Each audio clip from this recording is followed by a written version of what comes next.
I would like to talk with you about acceptance as a lens to view the world and our experiences. Many, when they hear this word, may view acceptance as a weakness or giving up. I propose a different orientation. Acceptance as strength, resolve, consistency, and ultimately a liberating force. When you view life and your experiences, past and current, through the lens of acceptance, you take on the belief that the universe is a benevolent, kind universe, and that the experiences you have through life are for you rather than happening to you. And that's a significant distinction, not as some cliche statement, but a foundational view that shifts your orientation in life and can provide you with greater sense of empowerment, peace, and liberation. I will touch in this short sharing on the subject of complex traumas as they are multi-layered. I will share how you can reclaim your power and return to wholeness and even joy through some of the darkest of human experiences. Welcome. My name is Dafna. Acceptance has been a powerful element and a teacher in my personal and professional life. Years ago, whilst choosing my 3 words, the first that came was accept. If you are curious about my other 2 words, today they are surrender and love. But let me focus on acceptance and first clarify and speak to the misconception that is often attached with this word. Acceptance can be misread as giving up. It may be perceived as a weakness, when in fact it's a choice that liberates a lot of your energy.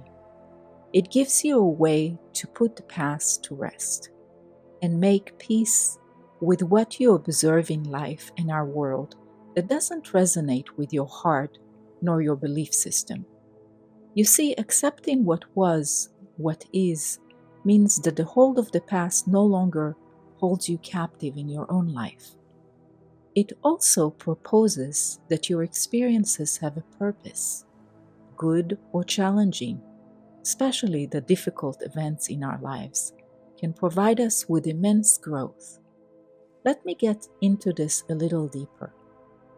When you accept the past, when you understand that life is happening for you, life is not against you, you come to see that the dark times, the challenging circumstances and individuals that cross your path, experiences that shake you, most often contain insight and revelation for you. You see, challenges we face, when we lean into them, we begin to see they contain a seed of wisdom. They show us, at times, a wound we carry, or something we don't quite see that calls our attention. Life tells us that it's time for us to change or heal, as we have blind spots. And sometimes in life, if we go through a really dark period, we cannot see clearly. We also cannot deal with certain experiences right when or after they happen. The growth that calls us comes when we are able, when we are ready to unravel and move through the process of healing, as we keep developing ourselves through this journey of life. The growth that knocks at our door provides us with a more honest and wholesome way of being. It comes to unveil something within us, a wound or a behavior that was shaped long ago and has nothing to do with the truth of who we are. Life tends to humble us. It provides us at times with sacred mirrors in the shape of another that we feel hurt by or deeply shaken by.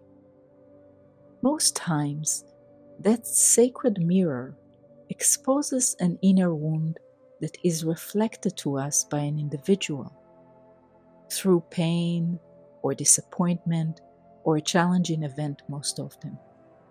And life asks us to be honest with ourselves, not forsake parts of ourselves we may have been hiding. Humans are a creative species. We, when hurt, tend to shut down or get really angry at life, not even knowing often what brought the anger on. We have a tendency to employ a defense mechanism when hurt. Often this mechanism was taken on when we were children long ago. We often are not quite aware of this, yet it is impacting the way we show up in life, or not. Avoiding life because we once were hurt. Life keeps knocking in ways of experiences and asks that we honor our life, that we come back home to the fullness of our aliveness and passion, that we don't let past hurts dim our expression and hide from life, that we reclaim our brightness, our loving heart. Accepting what was means nothing and no one has power over us. We are the ones that decide what shapes us. I don't propose, not for a moment, that we erase or disregard our experiences, nor push them away. On the contrary, as whatever we push away results in abandoning parts of ourselves, and that's no way to live. Events, circumstances, and experiences come in many shapes and intensities. I don't propose that if someone harmed you, they are absolved from responsibility. Not at all. What I invite you to consider is that they don't get to steal a part of your heart. They don't get to rob you of your life force. They don't get to dim your light, and they don't get to diminish your sense of self in any way. You decide, as you can go through a healing journey so that you can reclaim all of you, because you want to live life unafraid. You reclaim the full glory of your heart and you live in your full brightness, because that's your birthright, and no one steals that from you unless you let them. And to be clear, I am far from lacking compassion. I am deeply empathic and I feel for us in profound ways. I am well aware that those that suffered great trauma aren't really aware of the full spectrum of the pain they carry until they truly dive into it. I work with trauma and understand the complexity. I also know it's possible to release the hold of the darkest past and reclaim fully your life and the brightness of your spirit. Traumas are multi-layered, often they are compiled, yet we can return to wholeness and reclaim life. And traumas are the exception, as I wouldn't state they happen for you. Simply, I want you to know that you can return to wholeness. Accepting what was and working towards releasing the hold of the pain over your heart, your body, and your soul gives you a way to reclaim your life force, your joy, your peace. Again, there are many levels of experiences. When we consider what spins us from our center, what disturbs our peace, we likely agree that it's part of life we all experience in various degrees.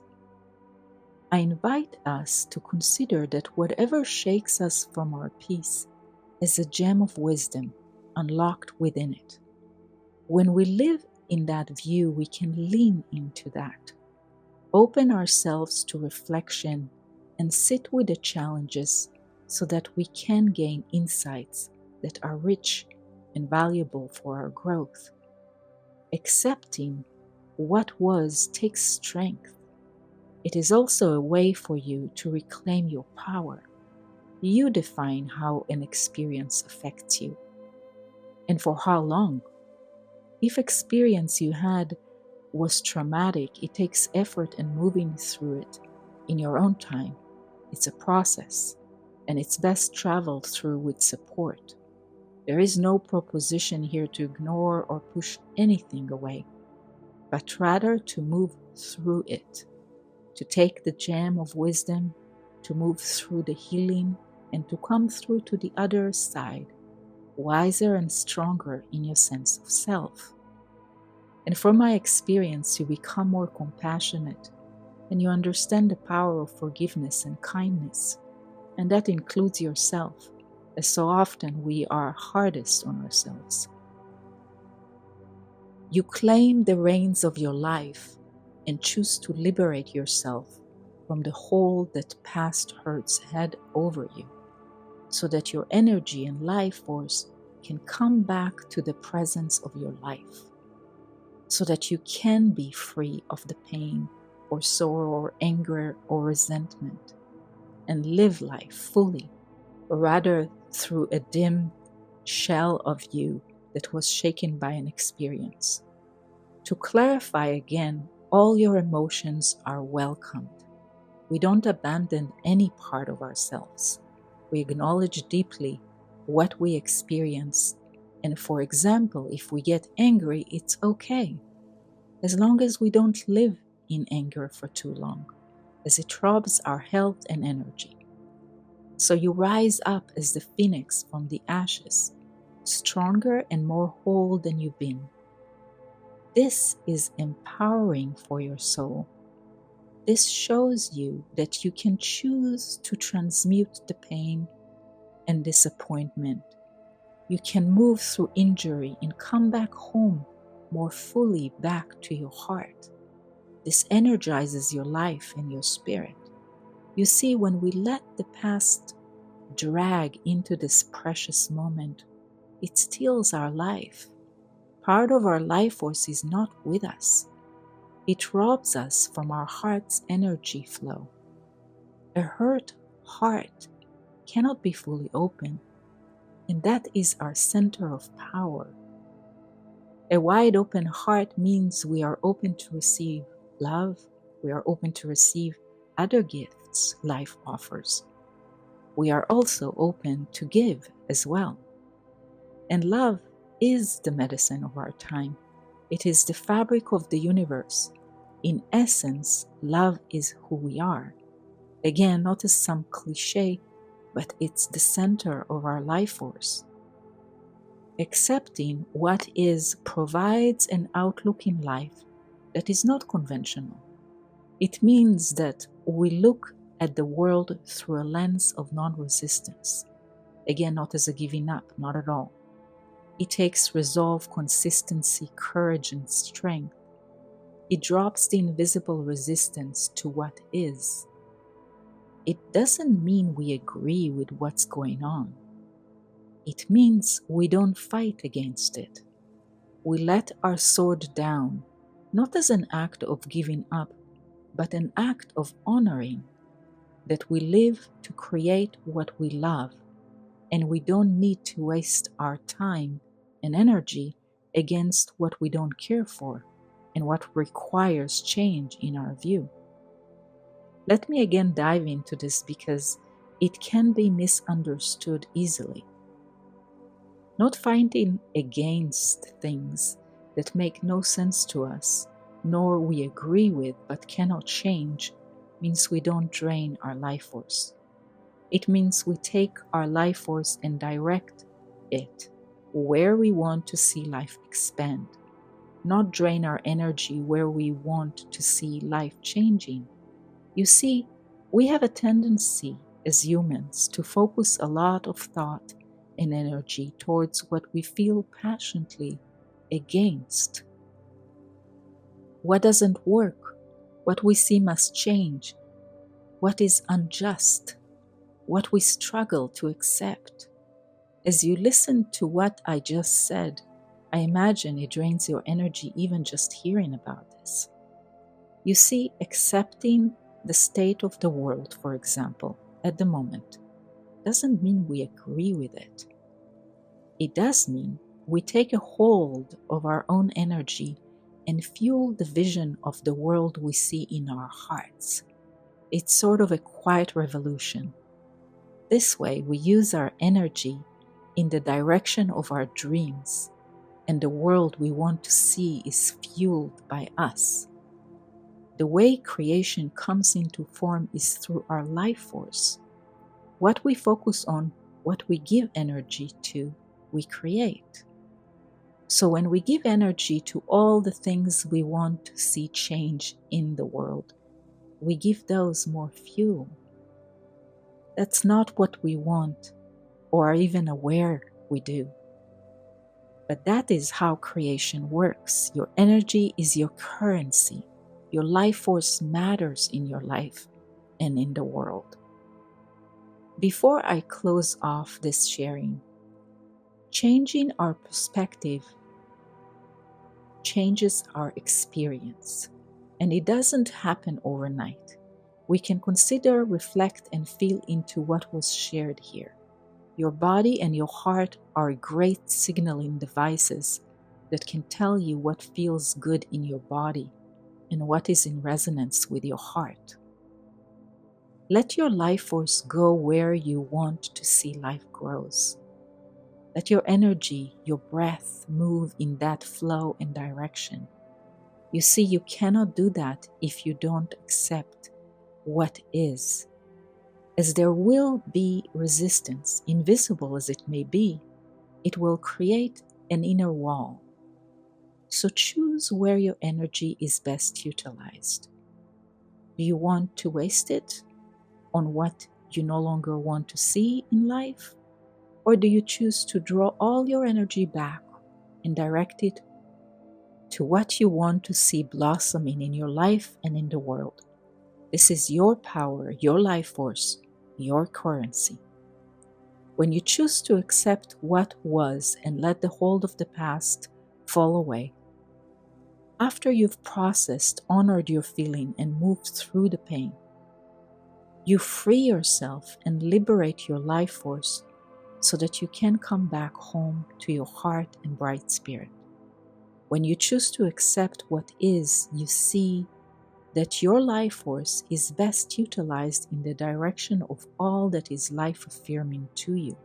You breathe life into your vision and in all places you cherish and want to see grow. Also, as a side note, as humans, we are creatures of habit. If you looked at life through one lens for decades, it takes an effort initially to become more aware of your tendencies.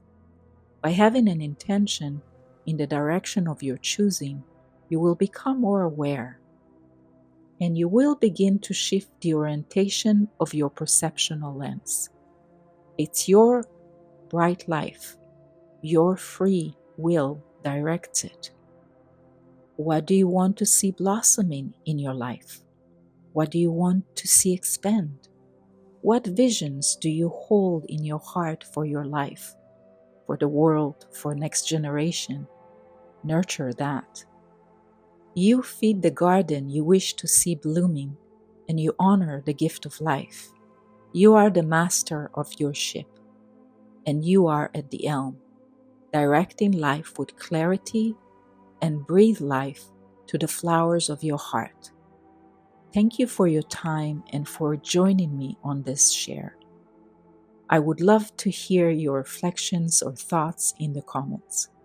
Enjoy the dance of today and have a blessed, beautiful day. Thank you.